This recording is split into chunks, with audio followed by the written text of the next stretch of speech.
waxaa maanta garoonka diyaaradaha ee magaalada Hargeysa lagu soo dhaweeyay gudoomiyihii degmada Togwa Jaale Engineer Aadan Muuse Cilmi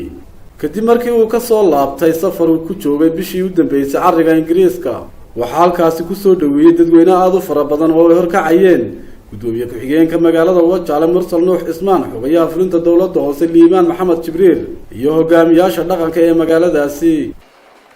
waxaan maanta xiriir u joognay inuu soo dhaweeyno gudoomiyaha degmada Togwa Jaale ahna maayirka Engineer Aadan Shiine waxaan leenahay mudane gudoomiye waxaan bartan u nimid maanta si aan ugu soo dhaweeyno dadka iyo dalkaagii ku soo dhawo gacmo furan bagaa soo nabad noqotay ilaahay baa mahadle ku soo nabad celiyay waxaan dhammaan soo wada raacnay odayaashii degmada dhalinyartii saxaafadii haween weynihii dhammaan iyo saraakiishii muxuu ahaay dawladda hoose sidaynu wada ogsoonahay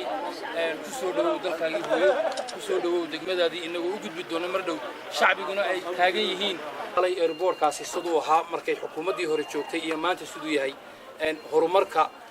xukuumadda maanta talada dalka haysta uu garwadeenka ka yahay Axmed Maxamed Maxamuud Siiraayo waynu ognahay dalka horumarka ay ka wado haddii airportka tahay iyo hadday tahay dhammaan imkaaniyaadkii uu dalku lahaa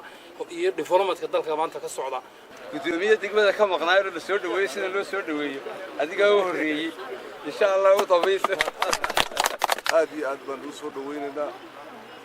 si farxad leh oo xushmad leh oo qiimo badan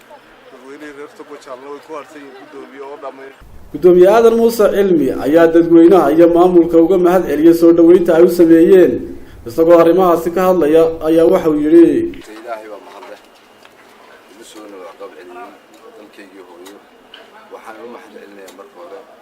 madaxweynaha jamhuuriyadda Soomaaliland Axmed Maxamed Siiraayo iyo marwadiisa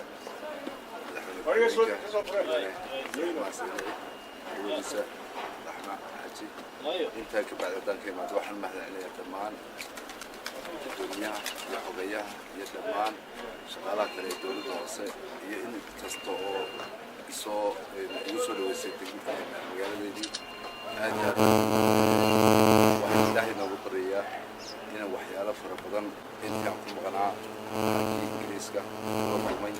waxaan kaloo aad ugu mahad celinayaa dadweynihii reer Birmingham sida fiican ay soo nabadgeliyay sida fiican ay soo sameeyay sida fiican ay soo dhaweeyay oo ugu horeeyaan xaashi Fariid Abdullahi Saciid Fisigis Mukhtaar Nuux Ibraahim Hon Cable TV gobolka Gabiley